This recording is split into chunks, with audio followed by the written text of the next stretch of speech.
Hi అండి, అందరికీ నమస్కారం. Welcome back to Srujana foods recipes. ఈరోజు రెసిపీ ఏంటంటే మెంతి రోటీ. ఇది నార్మల్ రోటీ లాగే ప్రిపేర్ చేసుకోవచ్చు, కానీ టేస్ట్ మాత్రం సూపర్గా ఉంటుంది. ముందుగా ఒక ప్లేట్లో ఒక కప్పు గోధుమ పిండిని తీసుకోండి. ఇందులోనే కొంచెం అంత సాల్ట్, కొద్దిగంత ఆయిల్ని యాడ్ చేసి మొత్తం అంతా కలపండి. ఇందులోకి కొద్దిగానే వాటర్ని యాడ్ చేసి చపాతీ పిండికి కలిపినట్టుగా మొత్తం అంతా కలిపి ఓ ముద్దలా చేసేయండి. మనం తరిగి పెట్టుకున్న మెంతికూర ఆకు, 4-5 పొట్టు తీసిన వెల్లిపాయలు, పచ్చిమిర్చి, జీలకర్ర, ఉప్పు వేసి కచ్చపచ్చగా దంచి ఇందులో వేసి మొత్తం అంతా కలిపేయండి.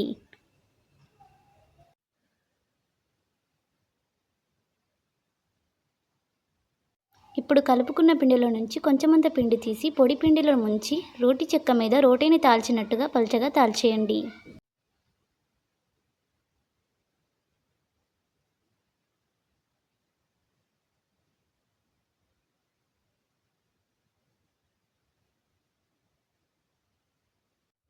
ఇప్పుడు స్టవ్ వెలిగించి పెనం పెట్టుకొని అందులో కొద్దిగంత ఆయిల్ని అప్లై చేసి కొంచెం హీట్ ఎక్కిన తర్వాత మనం తాల్చుకున్న రోటీని దానిపై వేసి అటుపక్కల ఇటుపక్కల కాల్చిన తర్వాత కొద్దిగంత ఆయిల్ని అప్లై చేయండి.